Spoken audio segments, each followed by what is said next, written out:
Hi. How are you Hi. doing? Happy Tuesday. Happy Tuesday. I feel I feel like I've worn this shirt before, so I'm just like, you know, I just have a rotating wardrobe of the same t-shirts at this point because I Mhm. spend all my money on plants now. And I just wear the same t-shirts because I wear the same t-shirts. I don't have a cool excuse like plant. I mean, like I just feel like once you hit an age, you just don't buy clothes very often anymore. Yeah. And if Like, I do, I intentionally make myself buy professional clothes because I have more than enough chill clothes. I know, And at right? some point I will have to work. Like I think we all went through that period of, I want to say, junior and senior year of high school, and then all of college where like free t-shirts were just the thing, and that's where all of my t-shirts are from. Okay. Well, that's good because then you don't spend money on them. It's true, but also like college was such a like dumpster fire like stage of life too, where like I don't know. I had friends that like would dumpster dive for stuff, like furnished their entire apartment with furniture they found on the side of the road type Wow. of a situation. Yeah. Like I had a friend that literally found an arcade game and just stuck it in his living room. I kind of feel like I'm at that point of life too, but like maybe not. I don't know. It's this is a weird stage of life. It is a very weird stage. I definitely am for the if I don't have to spend money, don't, which Yeah. is great, but also can be a very big problem. Yeah, like yeah, in terms of like my plants and stuff like that, I do admit that I have a plant problem, but there are some people that literally will go and get plants out of the trash. Whoa. Okay, Yeah. that's a whole nother level. I haven't done that yet. I only have healthy plants, do but you see that in your future though? it depends. It depends on what people are throwing out. That's a good answer. And I mean, sometimes, I mean, this is like a weird rabbit hole to be down, Mhm. but sometimes people throw away some nice stuff.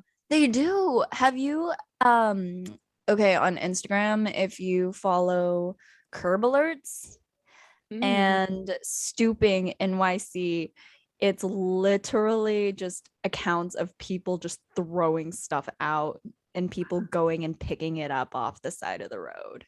Wow. And I'm sure it's nice stuff. It is nice stuff.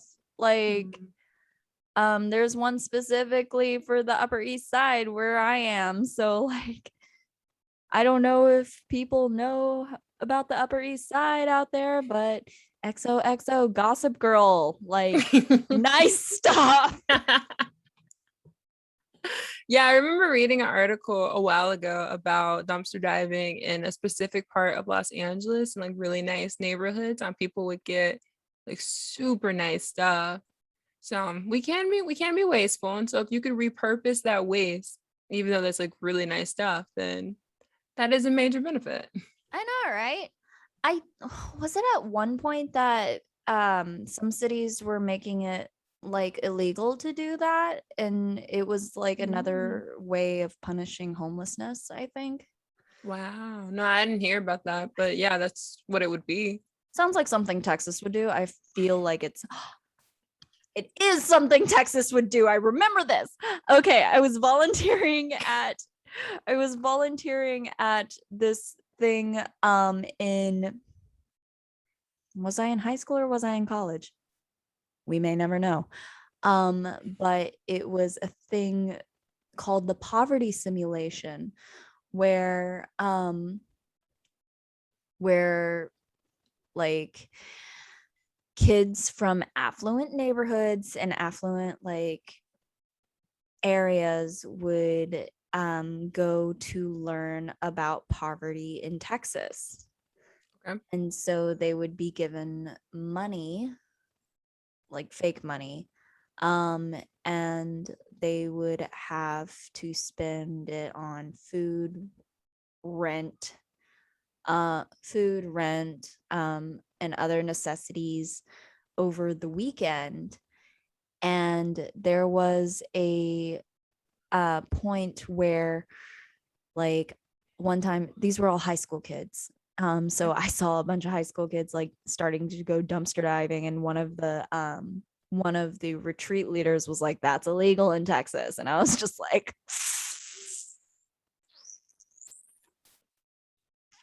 Why would it be illegal? "I do not know. Many things are illegal in Texas that are not like that don't make sense." I also saw someone completely dragging Ted Cruz again today about, he tweeted something about like, we should never leave any Americans behind in Afghanistan. This is like a crazy like failure. And someone dragged him by saying like, yeah, you just leave everyone behind when you go to Mexico during a snowstorm. I was about to say the hypocrisy. But like, oh my goodness. I don't know. Did we talk about Afghanistan last week? I think we talked about, was it last week? Yeah, we definitely talked about Afghanistan and Haiti. Yeah. My goodness. Time. So much that can happen in a week. If anyone out there has any organizations that are good and vetted for donating to, for volunteering at, like, I'm going to be looking up definitely whenever I post my version of this, and whenever you post your version of this, we'll be looking up organizations to put in the comments. But if anyone out there also knows any others and any local organizations, it's just so tragic and insane, like just watching this unfold. And I can't believe it's happening in our lifetime, honestly. Well, I can believe that it's happening, but I'm also just like, Yeah. I genuinely don't really know how to process how many things have happened in our lifetime, and we're only like in our 20s. Yeah, it's been a lot. Like, I don't even think this many like historical events have like happened in our parents' lifetime whenever they were our age. Yeah. Like, my parents are boomers, so they lived through like the Cold War and part of Vietnam by the time they were in their 20s. I feel like that's it. Yeah, it just feels like everything that can happen is happening. Yeah. And it all just seems to be so crazy. And then on top of that, we get to talk about racism. Yay! Like, I was listening to the radio, and they were talking about the understatement of the year is a lot has happened. And that just made me laugh so hard. That is absolutely the understatement of the year. We are in our last day of August. It is the end of the summer. Yeah. Fall is coming. Fall is coming. Winter is coming. 2021 is over, halfway over. Yep. And we finished All You Could Ever Know. We did finish it. Yay! It's great, but then also I'm so sad. Why are you sad? It's just such a great book. Yeah. I'm sad to not read it for every week for the rest of my life anymore. I mean, Nicole Chung does have a column, so she has an advice column that she does a really, really good job with. And I highly recommend you following on Instagram. She also just got a puppy. Well, not just got a puppy, but she posts a lot about her puppy. So, but like, yeah, it's definitely hard to come to the end of a book. I Mhm. always feel like, um because there's always just so much more to everyone's stories, especially with a memoir. Yeah. Like, I would love to figure out, like, to check in with her and her family and see how they're doing now, you know. Oh, yeah. This was written in 28, this was published in 2018. Okay. So this was published in 2018, so I'm gonna assume it was written probably a year or two prior. Okay. Yes, I would also have that assumption. So yeah, so it's a few years old by now, so her kid's probably like kindergarten Mm. age. And like my question would be like, does the whole family like get together for like holidays and like special Mm. occasions like birthdays and things like that? Like, as an adoptee, like birthdays and my adoption day, those are two almost sacred days for like me and my parents. Mhm. But like for other adoptees, they can be very triggering. Yeah. So like it's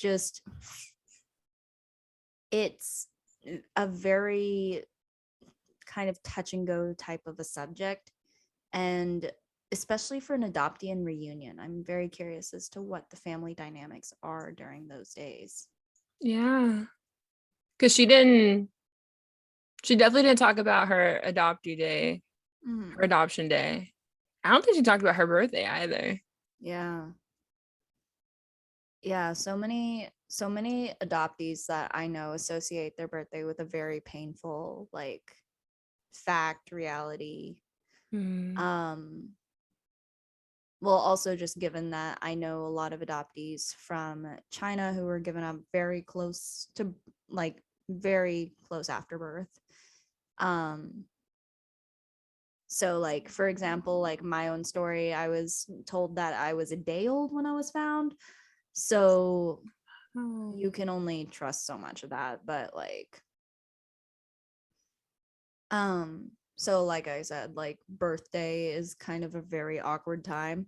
I also Mhm. share a birthday with Mickey Mouse, so I'm not mad about that. How do you celebrate your birthday? Dinner and friends mostly nowadays. When I was a kid, birthday parties, you know, Okay. typical like, yay, you're another year older. Now I'm like, the years start coming and they don't stop coming. Now it's not another year older. It's years closer to being old. I'm just like, oh my goodness, I'm tired. It could have been like we could have stopped after 22. Like I could continue to be 22. Yeah, that's good. 22 is good. 22 is a good time.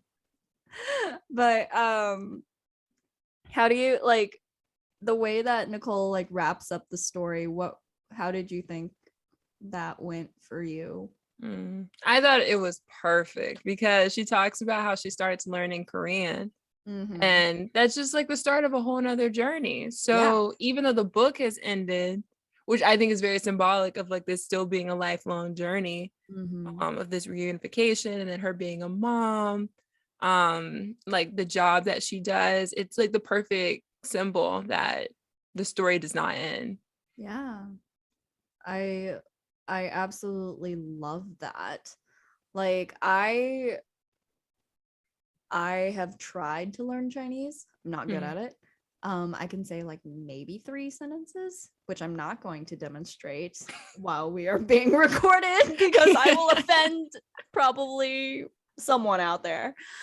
Um, but language is such a intimate part of heritage and culture. Mhm. Like I um learning another language, like I also speak Spanish, not great, but learning a language and learning just like the small like ticks and like ins and outs that you Mm-hmm. can't get from a textbook, you know? Yeah. Yeah. I mean, that's at least my experience in language learning. No, What same. about for you? Yeah. It's like whenever you learn in the classroom and you actually go maybe to this place where they speak it and you have to completely learn again Mm-hmm. because the textbook is not how people actually speak. Yeah. Yeah. She's got a personal tutor. Mm-hmm. And I'm wondering maybe if her family helped out too that speaks Korean. But definitely there's some things that you can only learn when you're in the moment, like that you can't be taught everything. Something that like always kind of like I would be curious as to whether or not families in reunion have access to someone to help with that transition, you know, because it's Mm, like it's a big shift in relationships, especially if it was a closed adoption. Um, and just someone to kind of work with them through that because it's yeah. especially like I'm very curious for the birth parents too from that perspective of like okay I never expected to see this child again so here they are Yeah. like Yeah, I wonder if that exists. That's a really great point. Just someone, I mean, the first person I thought about was the person that helped Nicole find her birth parents and mitigated her making like writing the letters to them. Maybe that would be the person to do it.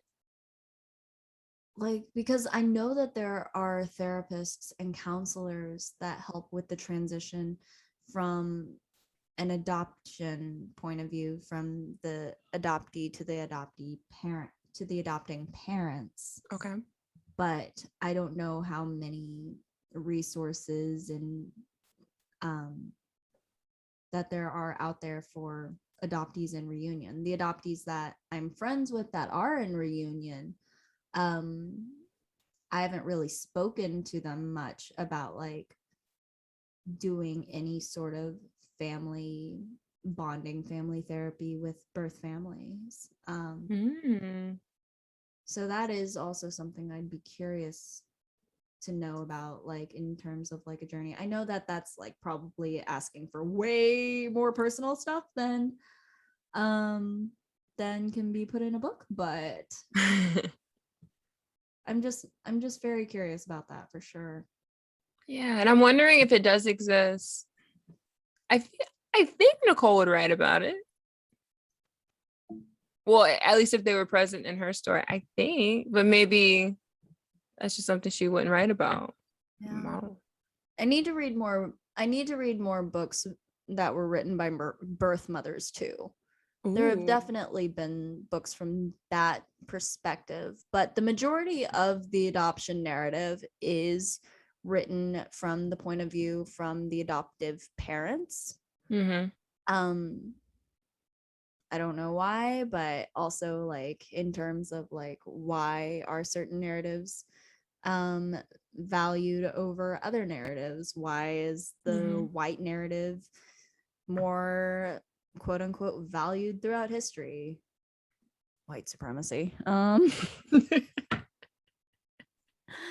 So it's interesting because if you go into it like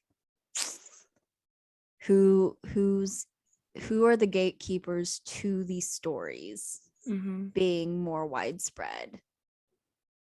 And I also think that with like social media too, it's made it more accessible to be able to share your own story Mm-hmm. versus books and other traditional literature, not literature, traditional means of communication. I don't know. That was Yeah. an interesting rabbit hole. Sorry.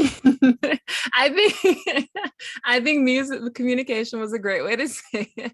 And also, yeah, I think there have been so many perspectives that have been undervalued and overlooked, and social media allows you to find your people and allows you to share maybe some perspectives that have been overlooked or haven't had the proper support that they needed. Mm-hmm.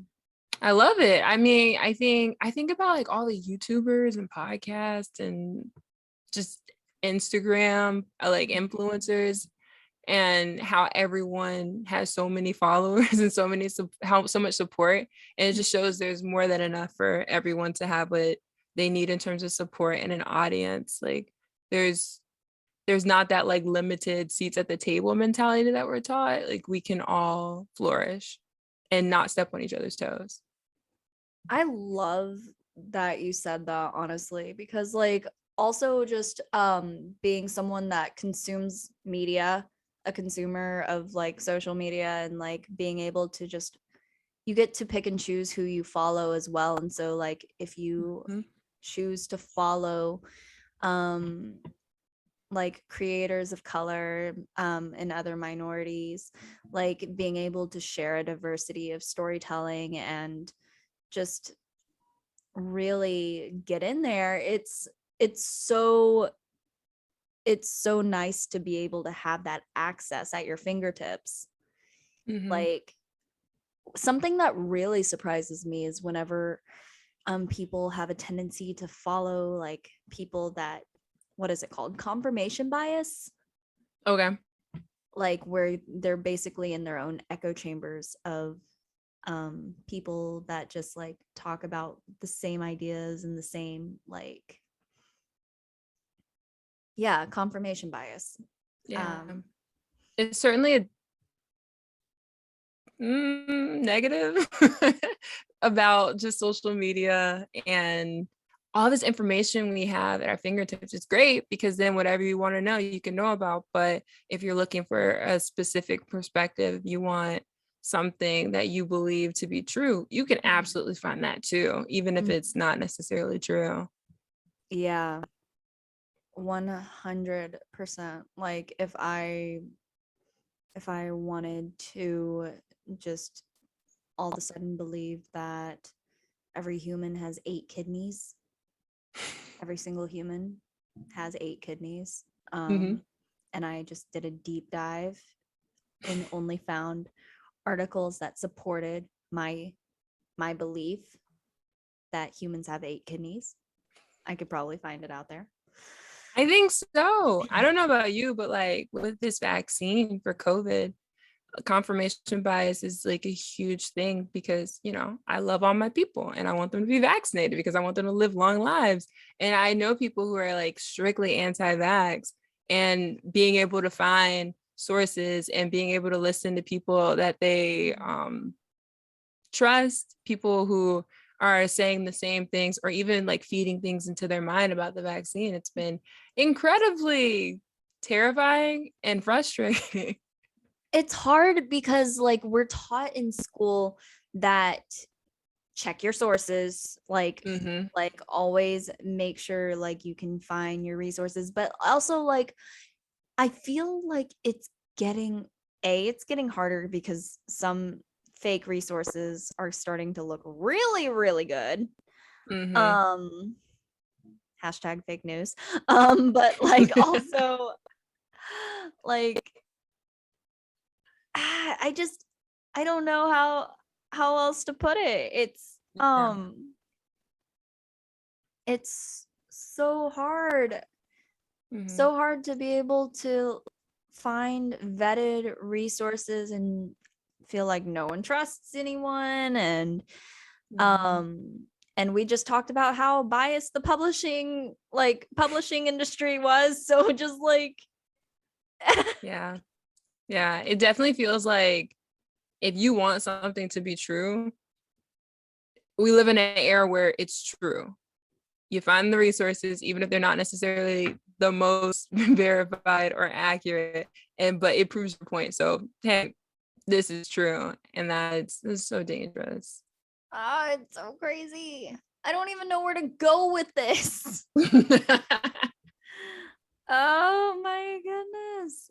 Like, and that's the other thing about like adopting narratives, and that being the overarching like narrative, big capital N narrative of adoption has always been from the adoptive parents' perspective, and that it's always like sunshine and rainbows, and we get like happy endings and things like that. And it's just I can't completely explain it. It's I feel like sometimes that, and this can go for, like we were saying, like basically anything. If you look it up and believe it's true, it's true. But like, especially whenever it comes to um children who are adopted to white families, children of color Mm-hmm. adopted into white families, it's a very easy path to go down of the white savior adoptive parents trope. And if they are constantly in their own echo chamber, reading their always reading adoption books written by other white adoptive parents, always on the same parenting blogs, always on the same YouTube videos of the happy family, it's very easy to convince yourself that that is reality. Like, Yeah. mm. It's, I mean, I think it's so easy to want to cheer for the white adoptive parent who's doing the right thing and being the good person for the children of color who need like help and support. And some time ago, it was decided by the forces at hand that that was the narrative that deserved the most attention.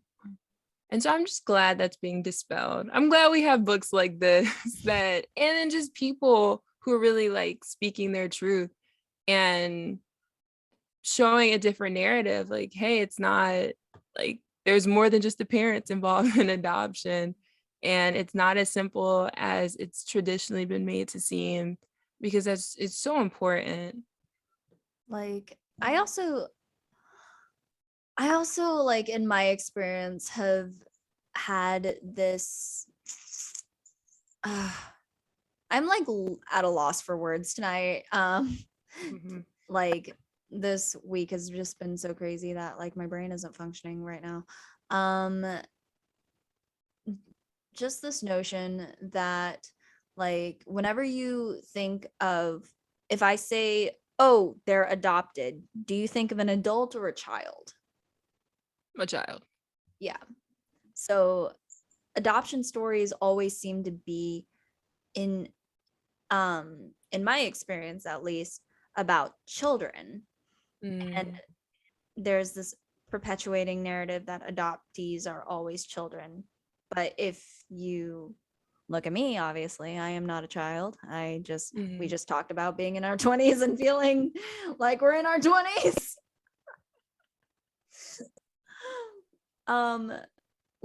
But once you're adopted, you are perpetually seen as a child, and your parent is perpetually your parent, and will always be a parent in that context. And never, like, it's rare that you see an adult adoptee talking about their relationship with their parents, their bio parents, their adoptive parents, which is another reason why I love this book so much, is because like Nicole really gets in there with her story of just being an adult adoptee too.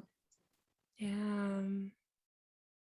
Like, You remind me. That's a really great point, because that is something I never thought about. And I know you. So I know people who are adults who've been adopted. And that reminds me of something. This really deep quote that Nicole Chung said. Curious what comes to your mind when you hear it. Just gonna awkward silence for a second while I pull it up. it is all good. It is all good. I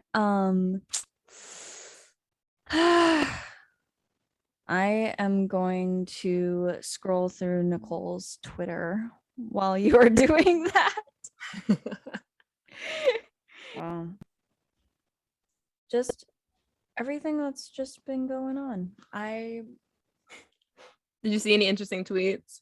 It's just very overwhelming. Everything is very overwhelming. Like, it's just,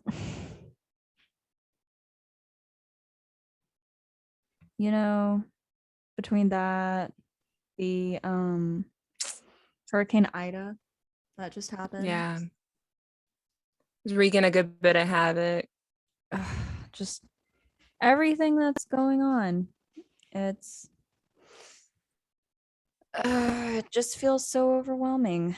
While you are looking for that, I'm going to talk about self-care because it is very important to take care of yourself in times like these. That it is. Yep, my go-to is I have a weighted blanket. I have 2 weighted blankets. One that was given by my therapist. And I have my plants. And those are your self-care.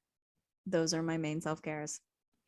So you just, what about your plants would you consider self-care?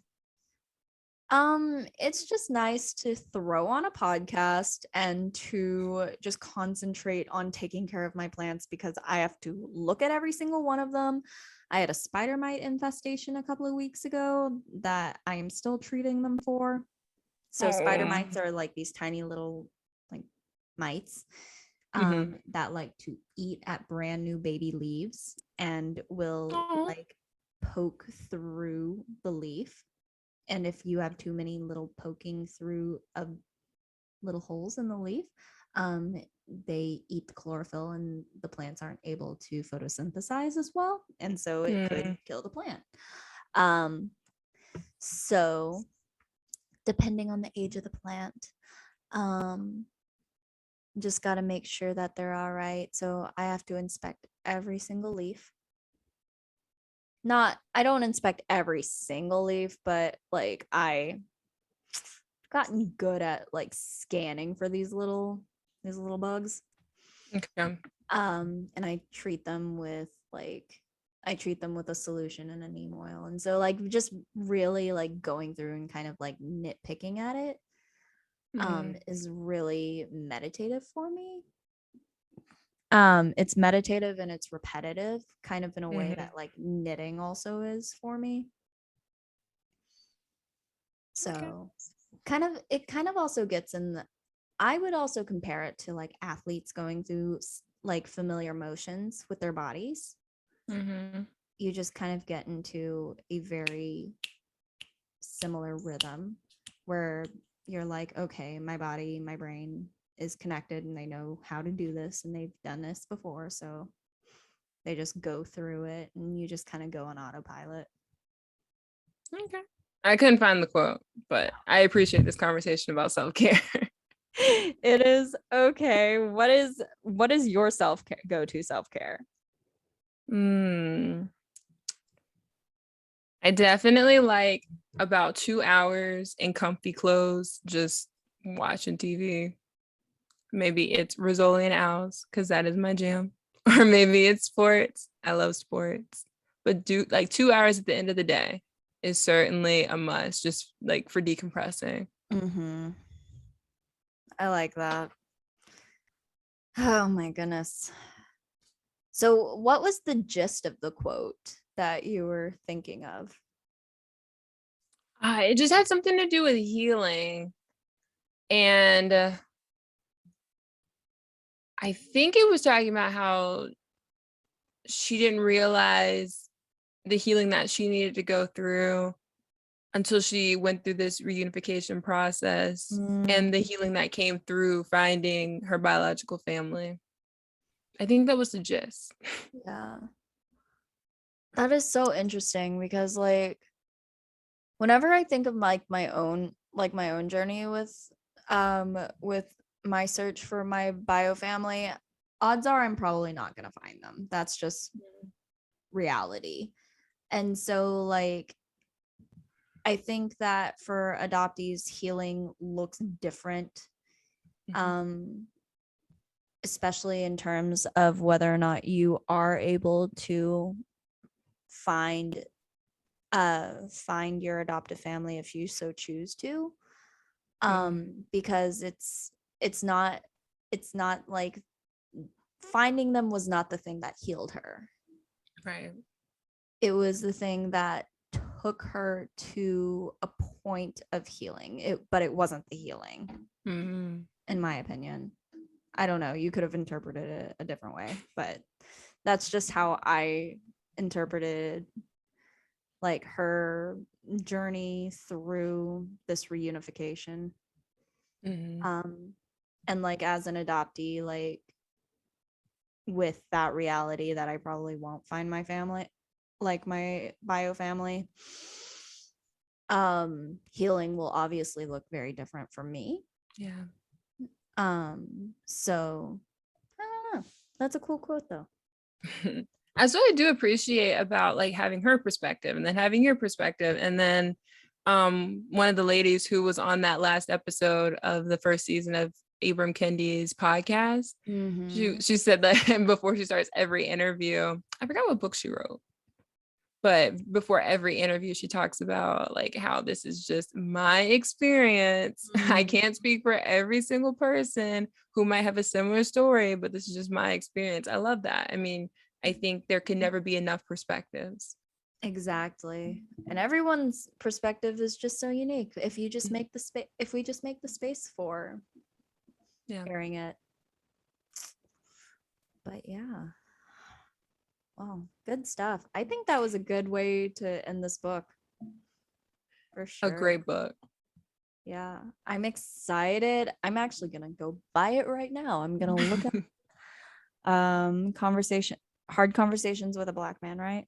Uncomfortable conversations with a black man. Emmanuel Acho. This is gonna be interesting. Yeah. What do you have it in front of you, like on your Kindle right now? Okay, in that case, I need to, you know what, I'm just gonna do it on my computer and you're gonna get to stare at my face while it's recording. But I haven't even looked at the back though, so I have no idea the format of this. Is this him just like sitting down with someone and them like I forgot the term, but like fireballing a bunch of questions at him, or is it like a story? I have no idea. I'm so excited. It's a YouTube series too. Ooh, so you can watch it? Oh, that's awesome. We can watch it. Oh, this would be so great. You can obviously, like, whoever is listening to this, y'all can obviously tell how well we plan these out. We are the best planners. This is great. This is great stuff. I'm gonna click the look inside. Also, buy now with one click. Yeah, I just gave Jeff Bezos more money. Sorry. Oh. I will be checking it out from my local library. a better person than I. So that is downloading right now, but I don't know what format that is. We shall see. We will see. Do we want to set like a specific amount we want to read? I have no idea how many pages this is. Do you? That's a good point. No, I don't even know the chapters. That was not a good question. We'll figure this out. We'll come back at you next week. More planning coming back at you. You know, everything is just chaos right now, but it is okay. I will see you next week. All right.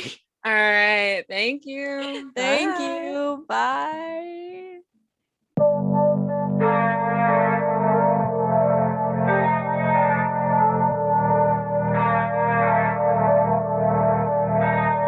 Wait.